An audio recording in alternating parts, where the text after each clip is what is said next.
विषय बड़ा गंभीर है और अच्छा विषय है, और ये विषय इस कारण से भी इस समय जरूरी है क्योंकि हमने पिछले कुछ महीनों में देखा है कि किस प्रकार से मीडिया को लेके अपने देश में भी, क्योंकि मीडिया और उसके नियम और कानून, लॉज एंड रेगुलेशंस केंद्र सरकार के सब्जेक्ट पृष्ठभूमि में आते हैं, और सेंट्रल लिस्ट ऑफ सब्जेक्ट्स है मीडिया पॉलिसी। उस पे किस प्रकार के प्रयास किए गए और उसमें से तरह तरह के जो नतीजे निकले हैं, और वो वर्क इन प्रोग्रेस है। अब दो विषय आज जो हमने समझने चाहिए, और कुलदीप जी जो आपने विषय लिया उसी को मैं आगे बढ़ाना चाह रहा हूं। पहला विषय कि अब हर कोई जर्नलिस्ट है। 10 वर्ष 12 वर्ष पहले मैं जिस प्लेटफॉर्म में काम करता था, तो वहां पे एक बड़ा पॉपुलर प्रोग्राम शुरू हुआ था, सिटीजन जर्नलिज्म। और वो सिटीजन जर्नलिज्म बेसिकली एक प्रयास था लोगों को जोड़ के उनसे विषयों की जानकारी दिलवाना। और उसके पीछे कारण बड़ा सरल और सिंपल कारण था। हमारा देश बहुत बड़ा देश है, और हमारे शहर जो दिखते हैं उनके पीछे भी और उनके अंदर भी शहर होते हैं। हमने देखा है कि अगर हम किसी भी बड़े शहर में तथाकथित वीआईपी या पॉश इलाके में जाते हैं, तो उस इलाके के अंदर हम चौल भी देखते हैं। हम वहां पे हर प्रकार की जो समस्या हैं वो भी देखते हैं। और किसी भी मीडिया संस्थान के लिए हर समय पे, हर स्थिति में अपने लोग एक्टिव रहें और उसका वीडियो कैप्चर हो, उसकी खबर मिले, ये संभव नहीं होता था। तो एक सिटीजन जर्नलिज्म शुरू हुआ। परंतु दूसरी तरफ विज्ञान, और खासकर डिजिटल टेक्नोलॉजीज का जो विज्ञान, जिसका केंद्र अमेरिका बना, और ये आपको एक अलग विषय है कि वो क्यों बना। इंडस्ट्रियल रेवोल्यूशन इंग्लैंड से शुरू हुई, और आर्म्स की रेवोल्यूशन जो मैसिव स्केल पे मैन्युफैक्चरिंग अमेरिका ने की फर्स्ट और सेकेंड वर्ल्ड वॉर के बीच में, और जर्मनी की डिफीट के बाद जो आर्म्स मैन्युफैक्चरिंग का कैपिटल अमेरिका बना, उससे एक वहां पे इंडस्ट्रियल रेवोल्यूशन एक और आई।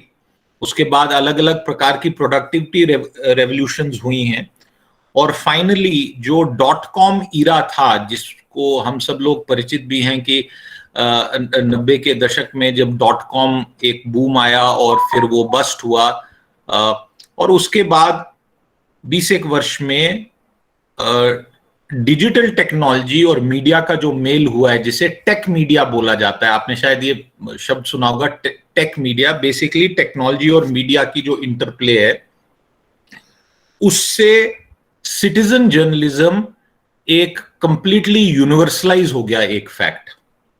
और इसके पीछे जो प्लेटफॉर्म है हम सब लोग यूज करते हैं, Facebook, Twitter, Instagram, Snapchat, YouTube, और भी कई सारे हैं। अब इन नामों पे हम ध्यान ना दें, बट हम इसके पीछे का लॉजिक देखें।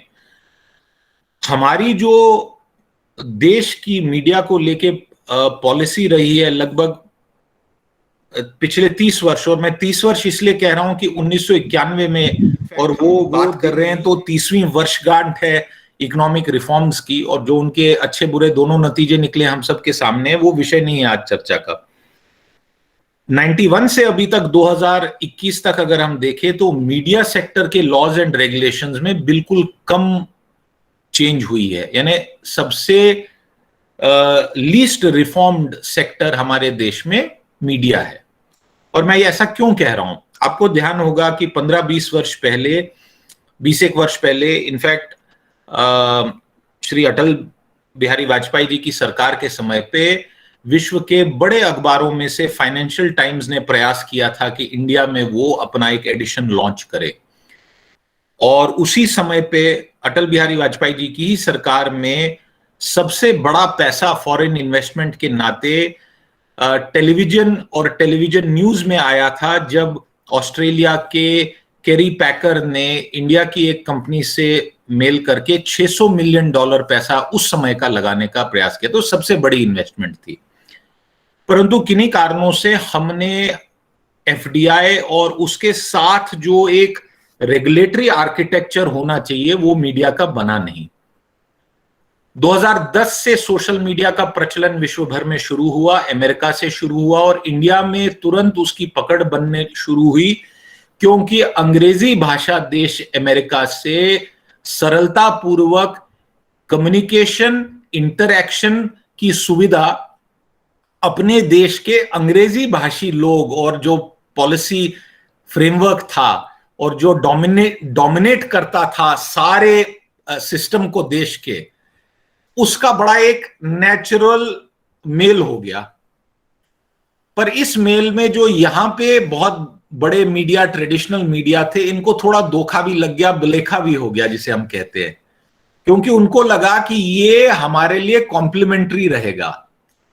अब इन कंपनीज ने भारत के मार्केट को समझा, साइंटिफिकली समझा और तुरंत नॉन इंग्लिश लैंग्वेजेस को अपने प्रोडक्ट्स में इंटीग्रेट किया। तो आपने हिंदी ट्वीट देखना शुरू कर दी, बंगाली ट्वीट देखना शुरू कर दी, यूट्यूब में नॉन इंग्लिश उसके लिए आया। नतीजा क्या हुआ? आज आपको आश्चर्य होगा कि यूट्यूब में सबसे बड़ा जो कंटेंट क्रिएशन है, क्योंकि यूट्यूब अपना कोई कंटेंट नहीं बनाता है, सबसे बड़ा कौन है? और अगर ये क्लासरूम नहीं है, बट अगर मैं लोगों से कहूं कि अगर किसी को इसका उत्तर पता हो तो प्लीज रेज योर हैंड और ये बताइए कि यूट्यूब पे सबसे बड़ा कंटेंट क्रिएटर कौन है?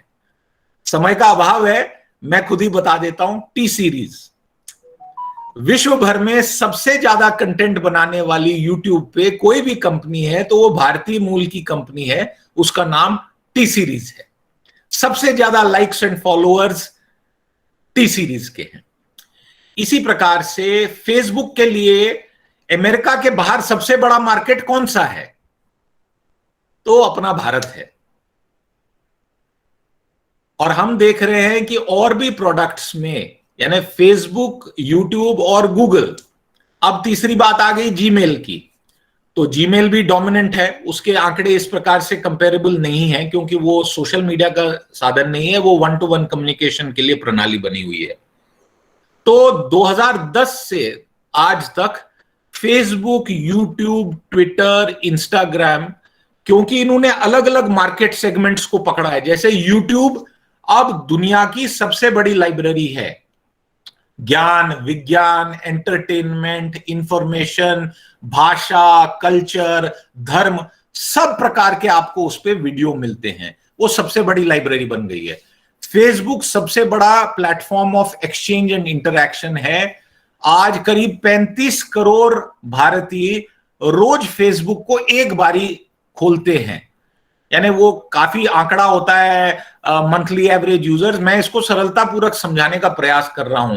35 करोड़ भारतीय फेसबुक को एक बारी 24 घंटे में इस्तेमाल करते हैं। लगभग 30 करोड़ भारतीय यूट्यूब को दिन में एक बारी इस्तेमाल करते हैं और लगभग 4 करोड़ ट्विटर यूजर्स ट्विटर को रोज इस्तेमाल करते हैं। ये मैं 3 ही बता रहा हूं क्योंकि बहुत विस्तार में जाऊंगा तो उसमें समय नहीं मिल पाएगा। इस इंटरैक्शन और ईज ऑफ कम्युनिकेशन के कारण पूरा मार्केट जो है इंडिया का वो विदेशी कंपनीज के हाथ में चला गया। इसका एक परिणाम निकला, बहुत परिणाम है, अच्छे और बुरे परिणाम हैं। सबसे पहला परिणाम ये निकला, लगभग 5 वर्ष पहले की मैं आपको बात बता रहा हूं, उस समय पे इंडिया से डिजिटल एडवर्टाइजिंग जो पूरी थी वो लगभग 6,000 करोड़ सालाना की डिजिटल एडवर्टाइजिंग होती थी और उस 6,000 करोड़ में से 5,999 करोड़, यानी कुछ करोड़ इधर उधर होगा, but a dominant portion of that digital advertising spend every year in India went to foreign hands. अब आपके मन में आएगा कि यार इस विषय को आप क्यों रख रहे हो यहां पे, क्यों समय हमारा व्यर्थ कर रहे हो? क्योंकि हमारी रेगुलेशन ने फॉरेन इन्वेस्टमेंट को प्रॉपर दरवाजे से आने नहीं दिया। तो जैसे सोना या बाकी चीजें की तस्करी और स्मगलिंग होती है, इसी प्रकार से कंटेंट हमारे यहां स्मगल होके आया, भारत के लोगों को फ्री में डेटा माइनिंग के लिए इस्तेमाल किया गया और उल्टे हमारे पैसे उनके पास चले गए, और ये लगातार बढ़ रहा है तब से। इसके कारण स्वदेशी, देश में जन्मे, देश को समझने वाले, देश से जुड़े हुए हमारे भाई बहन, पत्रकार, प्रमोटर, बिजनेस वाले, sales side, designer, graphic artist, cartoonist, इनकी जीवनी पे असर आना शुरू हुआ है। आज जो आप हमारे मीडिया जगत में, टीवी में, प्रिंट में छटनी कटनी, बर्खास्तगी, बंद होने की जो सिलसिले की आवाज सुनते हैं, और ये बड़ा जरूरी है कि ये विषय मैं आपके ध्यान में लाऊं, क्योंकि हम लोग देश के प्रति चिंता करने वाले व्यक्ति हैं। हमारी ट्रेनिंग और हमारे संस्कार ये हैं कि हम देश में सबका अच्छा हो। ये बाहर के लोग भ्रम फैलाते हैं कि ये केवल एक धर्म या इस प्रकार के हैं। ये जानना जरूरी है कि आज मीडिया की सेटिंग, मीडिया की पावर विदेशियों के हाथ में गई है। ट्विटर की कंट्रोवर्सी का मूल ये है, कौन तय करेगा, कौन एडिटोरियल कंट्रोल करेगा। आज मान लीजिए आपको किसी खबर पे शिकायत हो, किसी खबर पे प्रश्न हो, किसी खबर पे और जानकारी लेनी हो, आप मेरे जैसे सैकड़ों पत्रकारों को सवाल पूछ सकते हैं। हाँ, कुछ लोग बहुत बड़े बड़े टीवी पे आइडियोलॉजिकल काम करते हैं, उनके प्रति गुस्सा भी है लोगों का, वो अलग विषय है, but we are answerable. Twitter controversy ने ये प्रूव किया दैट हु इज आंसरेबल। आज पहले यही सवाल ही नहीं तय हो पाया है। अब फेसबुक की बात है तो उन्होंने कुछ कंप्लायंस की है, बट उसमें भी यानी मैं किसी प्लेटफॉर्म को टारगेट करके नहीं बोल रहा हूं, और मेरे लिए थोड़ी सी अब एक प्रकार से थोड़ा अंकुश है, बंधन है मेरे पे कुछ विषयों को ज्यादा बोलने में, परंतु पॉलिसी की नाते, और यहां पे मैं 2-3 मिनट में विषय समाप्त करूंगा, क्योंकि विषय आप सब समझेंगे बहुत सारा है। और मैंने मंथन की ये जो मीडिया विशेषांक थे हिंदी अंग्रेजी में, मैंने इसमें एक सोशल मीडिया का ओवरऑल रोल क्या है अब हमारे देश में, उसका एक मैंने लेख लिखा था, और उसी का मैं समीक्षा देके आपके सामने विषय को समाप्त करूंगा। आज 85% सारी न्यूज जो इंडिया में कंज्यूम होती है, वो कंज्यूम होती है डिजिटल माध्यम से, यानी हैंडसेट पे। यूट्यूब की कंजम्पशन 95% हैंडसेट पे है, बट एवरेज सबका मिला के of every 100 news items which are consumed in India, as many as 85 are consumed on social media. और अगर इसमें हम WhatsApp जोड़ें, क्योंकि WhatsApp को जोड़ा नहीं जा सकता है, उसके ट्रैकर नंबर्स नहीं आते हैं, तो शायद ये प्रतिशत बढ़ जाएगी। और दूसरा, ये जो डिजिटल न्यूज डिजिटली कंज्यूम हो रही है हैंडसेट पे, इसका सर्विस प्रोवाइडर कौन है, ये कौन वो खबर दे रहा है, तो आपको ये ध्यान में आश्चर्य नहीं होगा कि लगभग 70% से अधिक सारी न्यूज, चाहे वो टेक्स्ट हो, चाहे वो वीडियो के फॉर्मेट में हो, वो news in social media platforms पे कंज्यूम की जा रही है। So the Indian consumer, news consumer is now in the grip of a certain kind of social media platform, while as our traditional media platforms, because they did not get access to new technology and foreign investment, unlike in certain sectors, automobile में विदेशी पैसा आया, today India has a massive automobile manufacturing base, और हमने उसमें control रखा था, हमने उनको 100% नहीं होने दिया था, 100% आने में काफी समय लगा था। इसी प्रकार से बहुत सारे सेक्टर्स हैं जिसमें विदेशी पैसा आया है, कई में नहीं आया है, उसमें स्वदेशी कंपनीज बची हैं। परंतु क्योंकि 30 वर्ष पहले उस समय की सरकार ने देश के कपाट पूरे खोल दिए थे विदेशियों के लिए, हम उससे अग्री करें नहीं करें वो अलग विषय है, बट खुलने के बाद का प्रभाव मीडिया पे बुरा पड़ा था। इसीलिए कई वर्ष पहले दैनिक जागरण के जो स्थापनाकार थे उस समय पर प्रयास किया गया था कि फॉरेन फंडिंग आए ताकि अपनी टेक्नोलॉजी पे ध्यान दिया जाए। और आखिर में, क्योंकि ये विषय हर बार ही आता है, अगर आप चाइना को स्टडी करें उसने कैसे किया, तो चाइना के लोगों के पास भी सोशल मीडिया भरपूर है, 1 से 10 प्लेटफॉर्म्स हैं, पर चाइना ने अपने प्लेटफॉर्म डेवलप किए, उनको क्रिएट किया, सपोर्ट किया, और यह नौबत आई कि टिकटॉक चाइना से पैदा होके चाइना के बाहर सबसे बड़ा मार्केट टिकटॉक का भारत देश था। तो इस पृष्ठभूमि को रख के मैं इस विषय को यहीं पे समाप्त करूंगा। मैं जानता हूं कि शायद कई और प्रकार की जानकारी देना आवश्यक था, बट समय में मुझे ये विषय आपके सामने रखना था कि किस प्रकार से आज हम एक बहुत बड़ी एक ऐसी स्थिति में हैं जहां पे हमने जिस चीज को कंट्रोल करना चाहा, हमें पता लगा कि वो हमारे कंट्रोल से लगभग पूरी बाहर चली गई है। बहुत बहुत धन्यवाद।